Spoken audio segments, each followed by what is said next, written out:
En agricultura, estamos al pizarrón con el profe Luis Silva. Ya estamos de regreso aquí en el tercer y último bloque de Al Pizarrón, donde nos acompañan Gonzalo Cordero, Sergio Muñoz Rivero y se nos unió al panel Martín Monet, quien es analista y además vocero de Pulso Ciudadano, una encuesta que sale mensual y entre ayer y hoy se dio a conocer. ¿Cómo estás, Martín? Muchas gracias por acompañarnos esta tarde. Luis, ¿todo bien tú? Muchas gracias por la invitación. Gracias a ti por acceder a venir a comentar, y es lo que quería... es con lo que quería partir. Comentar los principales datos. ¿Qué es lo que de la última medición te llama la atención? Mira, yo creo que lo que más nos interesa a todos en este momento es el tema de las presidenciales, sobre todo pensando ya que queda cada vez menos para que se cierre la inscripción de las primarias. Y en ese sentido hay ciertas cosas interesantes. Por ejemplo, que luego de que Carolina Toá anunciara que definitivamente va a ser candidata presidencial, va a ir al menos a primarias, su base de apoyo se disparó muchísimo, llegó a 9,1 puntos en nuestra pregunta-respuesta espontánea. Absorbió buena parte, pero no todo, sin embargo, del apoyo que recibía Michelle Bachelet en esta misma pregunta. Y el otro tema es que, bueno, Matei sigue, arriba, sin ningún opositor, contundente. Y José Antonio Kast y Johannes Kaiser están por ahí también junto con Carolina Toá. No hay diferencias significativas en términos estadísticos entre los tres, así que comparten los tres el segundo lugar. Y los apoyos de Kast y Kaiser suman más o menos lo que suma Matei, lo cual sería un dato súper interesante, por ejemplo, si es que dichos dos candidatos estuvieran dispuestos, por ejemplo, a ir a una primaria. O a fundir de alguna manera las candidaturas. Gonzalo, Sergio, ¿alguna observación a este primer dato? Sí, yo tengo que reconocer que a mí me hace un poco de ruido el destacar cuánto es lo que sube Carolina Toá en términos proporcionales, porque en realidad eso es relativamente poco importante. Lo que es realmente importante es si los números muestran que es competitiva o no, porque como la base desde la que parte es tan mala, claro, tiene un gran incremento, pero con ese gran incremento sigue siendo una candidata que no es competitiva. O sea, un estudiante que se saca un 1 en una prueba y a la prueba siguiente llega a su casa diciéndole a los papás, me fue extraordinario, aumenté mi nota por 3. La verdad es que los papás no lo deberían felicitar porque sigue reprobando, y yo creo que un poquito eso es lo que le pasa a Carolina Toá en las encuestas. Efectivamente, prácticamente no existía Carolina Toá en las encuestas anteriores, ¿verdad? Todas, era muy poquito, 1%, 2%, y ahora tiene 10 o 12, no sé. Yo creo que las posibilidades...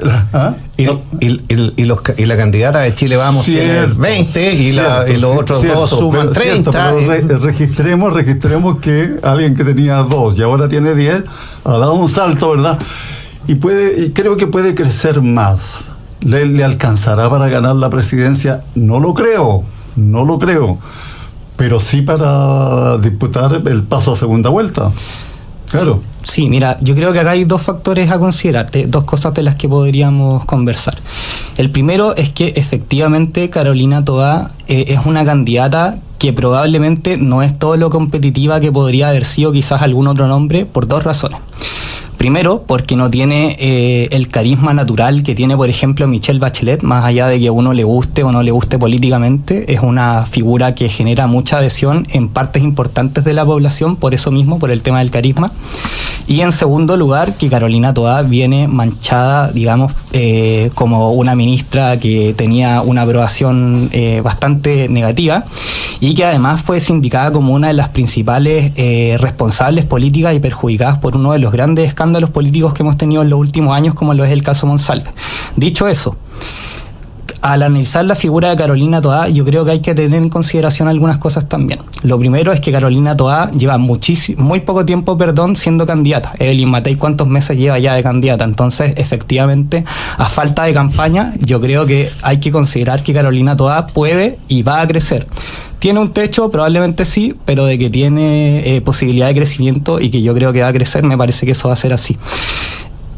Y lo otro es que hay que tener en cuenta también que en una posible segunda vuelta, claro, es muy probable que dentro del alrededor del 55% que yo estimo que va a sacar de votos la derecha en primera vuelta. Matei se va a llevar buena parte de eso. Kast y Kaiser, ya que ambos han declarado que van a ir a la papeleta, se van a pelar parte de eso también. Entonces es probable que Carolina Toá, como comentabas tú, Sergio, podría llegar a pasar a una segunda vuelta, y en esa perspectiva hay que tener en cuenta que las segundas vueltas muchas veces se tratan, y yo diría que en general se tratan, más de escoger el mal menor que de el candidato que tiene más adherentes convencidos, digamos. Y eso en un escenario en que Kast y Kaiser son dos de los políticos que generan mayor rechazo en Chile.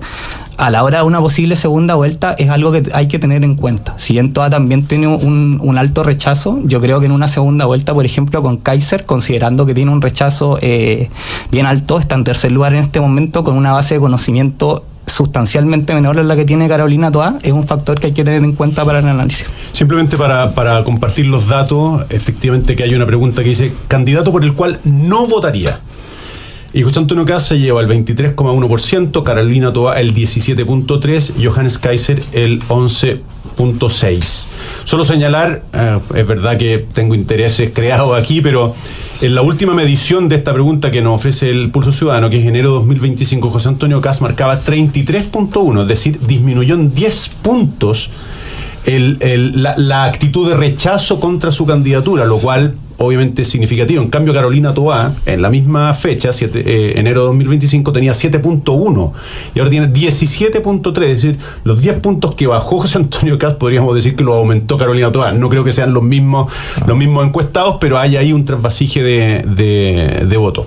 Yo quisiera hacer de nuevo un contrapunto contra nuestro distinguido experto. Yo creo que lo relevante, Martín, no es que Carolina Toá haga poco tiempo que es candidata. Lo que es relevante es cuán conocida es Carolina Toá.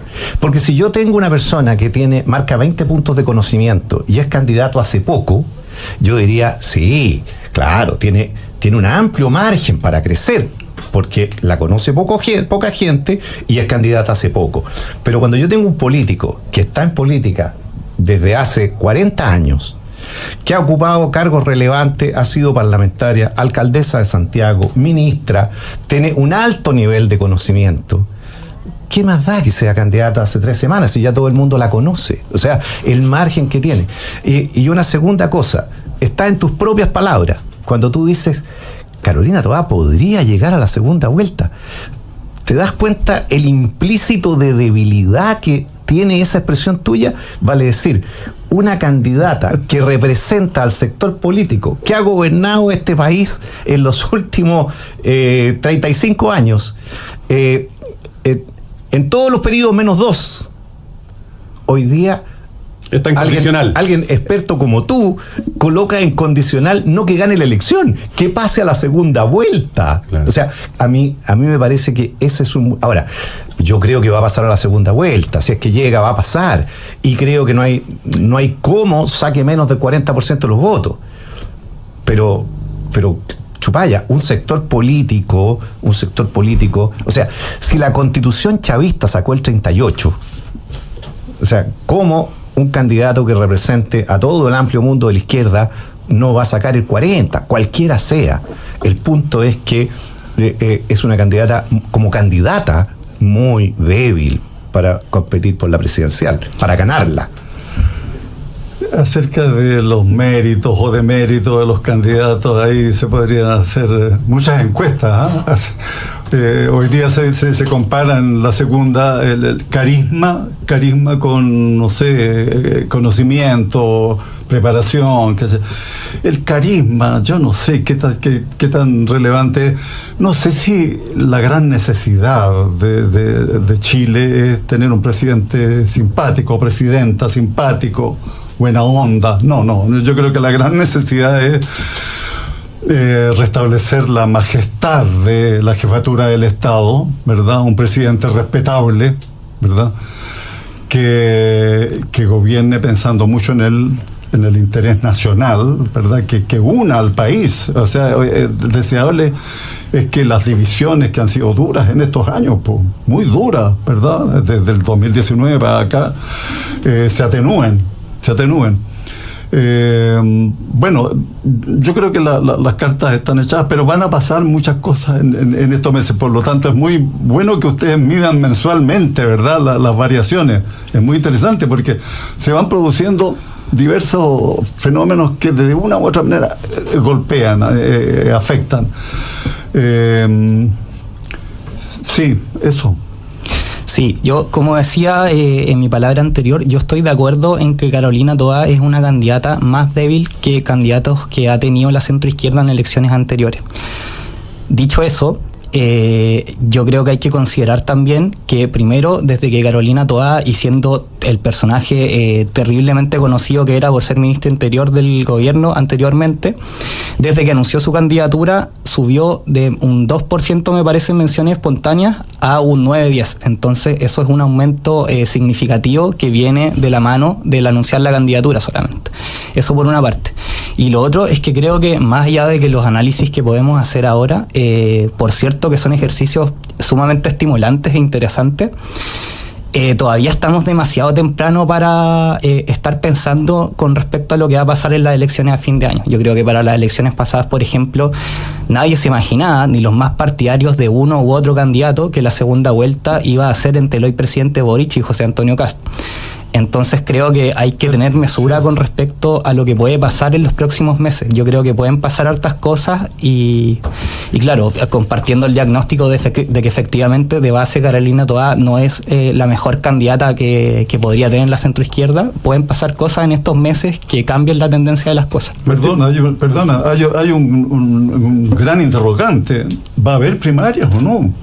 Todo indica que no. Va a haber primaria en la derecha y va a haber primaria en el oficialismo. Yo tengo grandes dudas. Grandes dudas. Mira, yo creo que en general en la élite política hay un cierto rezago y se tiende a actuar con la lógica de hace 30 o 40 años atrás. Hoy día ser candidato no es una decisión cupular, es un atributo que se tiene, una cualidad que se tiene o no se tiene, ser buen candidato. Ustedes con mucho cariño podrían decidir que yo tengo los ojos azules, ¿eh? Y decirme, Gonzalo, tienes unos ojos azules preciosos. No es el caso. Es que no los tengo. Exactamente. Entonces, da lo mismo. Los tiene claritos, sí, pero da lo mismo que toda la cúpula del PS o del PPD o de la centroizquierda o como se le quiera llamar. Da lo mismo que encuentren que es una gran política, que lo es, que es muy inteligente, que lo es, que, en fin, que tiene 1000 atributos, que los tiene.